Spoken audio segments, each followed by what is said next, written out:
হরিদ্বার শুধু একটি তীর্থক্ষেত্র নয়, যেন এক মহামানবের মিলন ক্ষেত্র স্থান।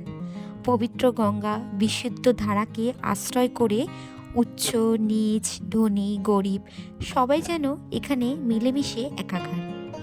বহু বৈচিত্র্যের মধ্যেও কোথায় যেন সকলে এক ধর্মকেন্দ্রিক একত্র সুরে বাঁধা।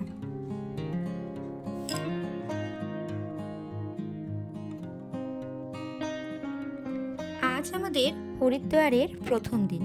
তো আজকে আমরা হরিদ্বারের আশেপাশে যে মন্দিরগুলো আছে সেগুলি ঘুরবো। তো এই মন্দিরের কত টাকা করে টিকিট, কিভাবে যেতে হয় সব তোমাদের সাথে শেয়ার করব। তো চলো ভিডিওটি শুরু করা যাক।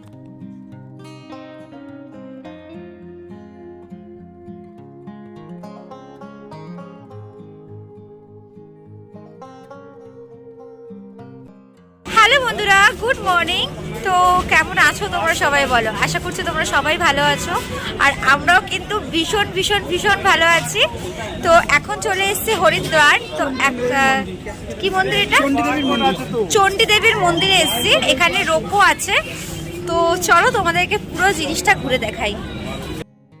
তো আমরা ফার্স্টে টিকিটটা কেটে নেব, আর ঠিক এখান থেকে দেখো রোপগুলো ছাড়া হয়, আর ঠিক তার পাশেই কিন্তু এন্ট্রি ফিসের জায়গাটা রয়েছে।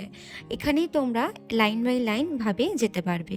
আর এখানে তোমরা যদি চণ্ডীগড় মন্দির আর মনসা মন্দির একসাথে ঘুরতে চাও তাহলে কিন্তু এখানে টিকিট প্রাইস পড়বে 435 টাকা করে। আর তোমরা যদি মনসা মন্দির না গিয়ে শুধু চণ্ডীগড় মন্দিরে যেতে চাও, মানে পৃথকভাবে ঘুরতে চাও, তাহলে কিন্তু শুধু টিকিট ভাড়া পড়বে চণ্ডীগড় মন্দিরে যেতে 250 টাকা। তো আমরা এখানে দেখো রোপোতে উঠে পড়েছি, আর বেশ আনন্দ লাগছে, হুই হুড় করে কিন্তু সবাই মিলে যাচ্ছি।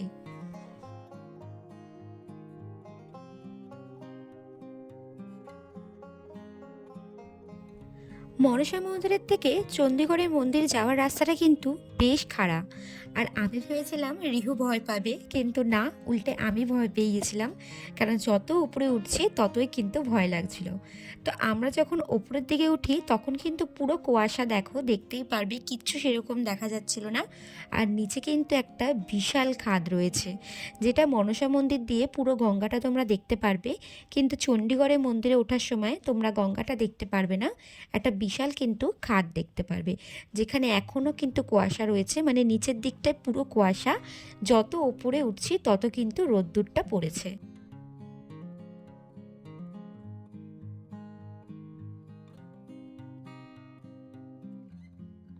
চণ্ডীগড় মন্দিরে ওঠার সময় আমরা সুন্দর একটি পাহাড়ের দৃশ্য দেখতে পাবো, যেখানে কিনা তোমরা রোপে করে উঠবে, আর ঠিক তার নিচেই দেখবে একটা বড় নেটে জাল দেওয়া রয়েছে, যেখানে শুধু পাহাড় আর পাহাড়, খুবই সুন্দর দৃশ্য একটা।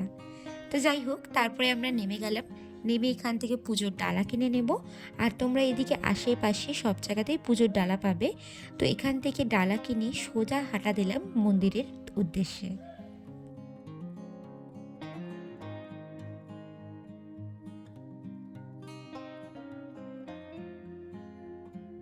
এই চণ্ডী দেবীর মন্দিরটি শিবালিক হিমালয়ের নীল পর্বতের উপরে অবস্থিত, যেখানে চণ্ডী দেবীর প্রধান মূর্তিটি আদি শঙ্করাচার্য 8ম শতাব্দীতে স্থাপন করেছিলেন।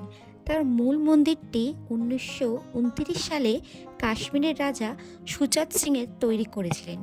মন্দিরটি হরিদ্বারের মধ্যেই অবস্থিত, পঞ্চতীর্থ কুলের মধ্যে অন্যতম।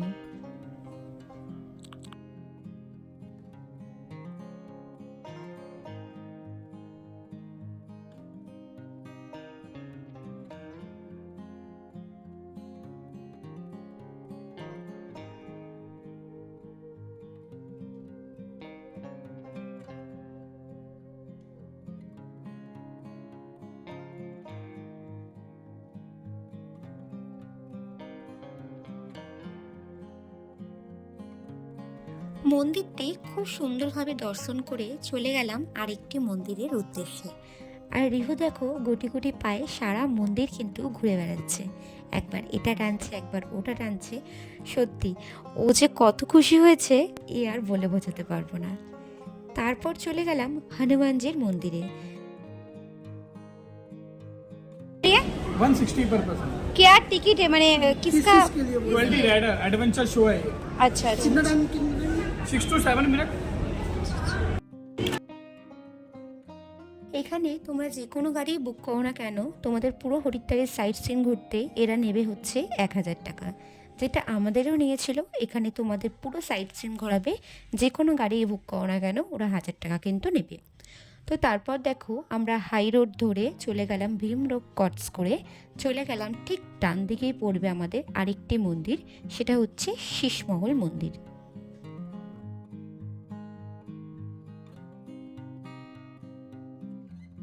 মন্দিরটি প্রবেশ করে যেন মুগ্ধ হয়ে গেলাম।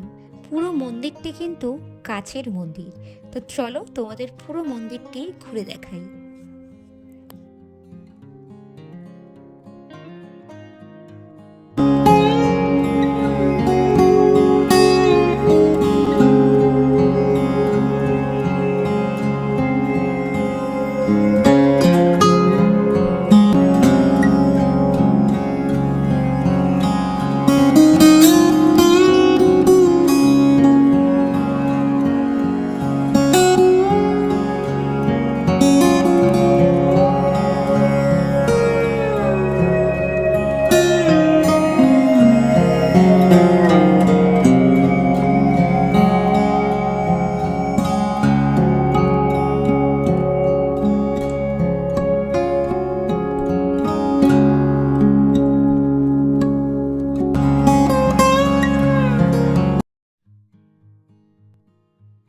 শীষমহল মন্দিরটি দেখার পর চলে গেলাম আমরা চারধাম মন্দির, যেখানে বাবা মহাদেবের চারটে যে ধাম আছে সেই চার ধামের মন্দির। তো চলো প্রবেশ করা যাক।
দক্ষ রাজের যজ্ঞ সভায় দক্ষ রাজার কন্যা সতী বিনা আমন্ত্রণে উপস্থিত হয়ে পতিনিন্দা সহ্য করতে না পেরে অপমানিত হয়ে প্রাণ বিসর্জন দেন।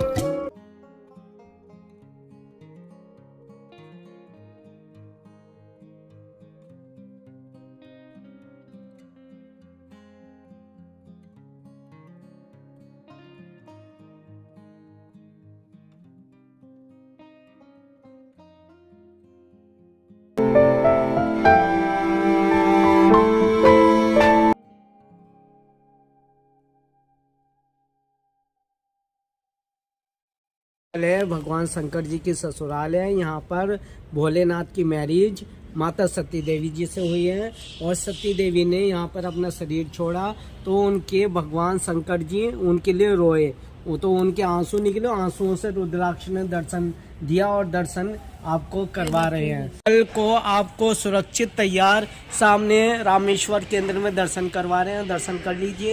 दर्शन करने का कोई पैसा नहीं है, फ्री चार्ज है गवर्नमेंट। তারপর প্রবেশ করলাম আমরা দক্ষরাজের মন্দিরে, যেখানে বাবা মহাদেব আর মা সতীর বিবাহ হয়েছিল। এখানে তিনি কিন্তু দেহত্যাগ করেছিল, এখানেই কিন্তু তার জন্মস্থান। তো চলো তোমাদের পুরো মন্দিরটি ঘুরে দেখাই।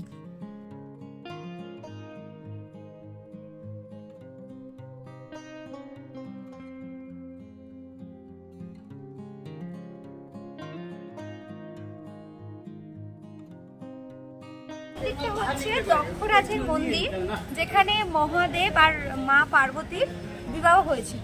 তো চলো এবার তোমাদের ওই স্থানটি দেখাই। আসো।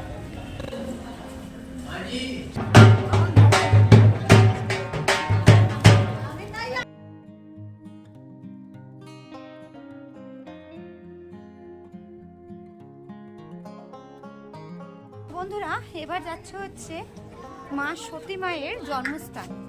তো চলো, আসলে ভিতরটা ওদের মোবাইল অ্যালাউ করছে না, তো সে কারণে পুরো ভিডিওটা আমি দেখতে পারলাম না তোমাদেরকে।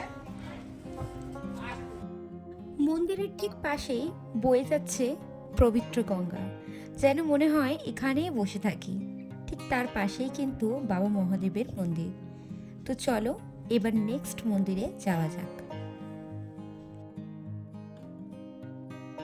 দক্ষরাজের মন্দিরের ঠিক পাশেই আমাদের আরেকটি মন্দির দেখতে পেলাম, সেটা হলো বাবা সোমনাথজির মন্দির, যেটা সোমনাথ মন্দির নামে পরিচিতি।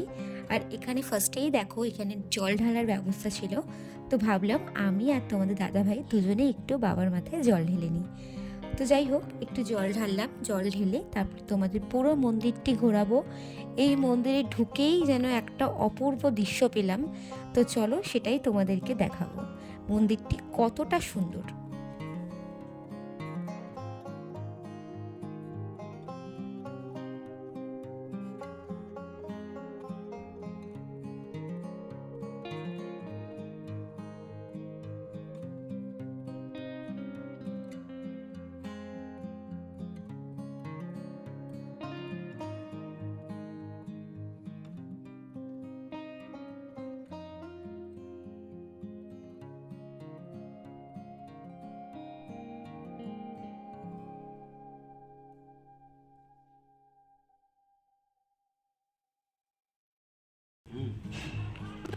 আমরা এখন চলে এসেছি সোমনাথ মন্দিরে।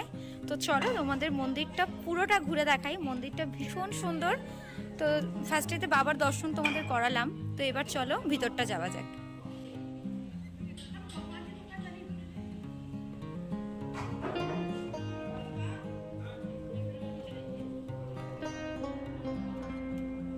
এটা হচ্ছে মন্দিরের ভিতরটা।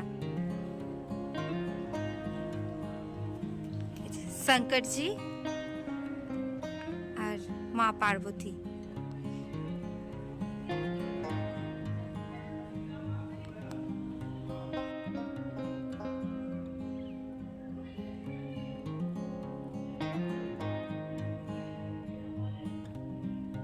এখন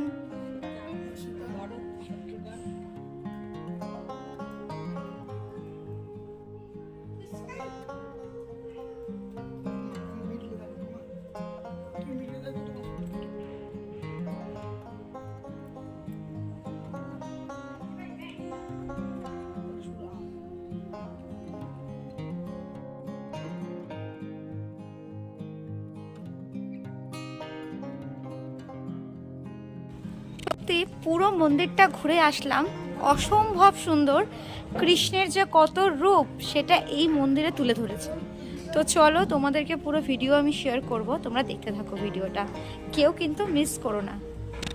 তো বন্ধুরা বেরিয়ে একটু ফুচকা খেয়ে নিলাম, কেন খুব খিদে পেয়েছিল, অনেকটা বেলা হয়ে গেছিলো। তো চলো আজকের মতো ভিডিও এখানেই শেষ করলাম। আজকের ভিডিওটি কেমন লাগলো অবশ্যই কিন্তু লাইক কমেন্টস করে জানাবে, ভালো লাগলে শেয়ার করে দিও। টাটা।